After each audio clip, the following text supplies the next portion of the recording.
എടി നിനക്ക് ആരാന്ന് മനസ്സിലായേ? ഇവിടെ രമേശങ്ങളുടെ മോളാ. ഇരിക്കി. എന്തായാലും നീ വന്നതല്ലേ, ചപ്പാത്തി കഴിച്ചിട്ട് പോയാ മതി. ഒന്നും പറയണ്ട, കഴിച്ചിട്ട് പോയാ മതി. ഞാൻ പോയി മുട്ട വാങ്ങിട്ട് വരാം. നീ വേഗം ചപ്പാത്തി ഉണ്ടാക്കി. അല്ല ചേച്ചി, ചപ്പാത്തി കഴിക്കുമ്പോ കുറച്ച് വലിയ പാത്രം എടുക്കാറുന്നില്ലേ? ഇപ്പൊ ആ മാവൊക്കെ പുറത്തു പോയില്ലേ?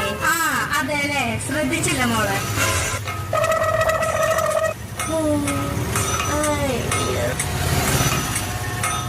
ചേച്ചി, ഇതില് പൊടിയുണ്ട്. അങ്ങനെ വരില്ലല്ലോ. ഇവിടെ കുറച്ച് ശരിയായി മോളെ. ഉള്ളിന്ന് ഇങ്ങനെ തന്നെ തുടച്ചിട്ടാണോ വന്നേ? തട്ടും പാത്രം ഒക്കെ ഈ ഡ്രസ്സിൽ തുടച്ചിട്ടാ വന്നെ. എല്ലാം കഴിഞ്ഞ് കൈ ഇതില് തുടച്ചിട്ടാ വന്നെ. ഞാൻ പോയി ചപ്പാത്തി എടുത്തിട്ട് വരാം. നീ എന്തോ നോക്കിയിരിക്കണം? കഴിക്കടി, നല്ല ടേസ്റ്റ് ഉണ്ടല്ലോ. കഴിക്കടി. ഇനി ഞാൻ വായ വെച്ചേരണോ?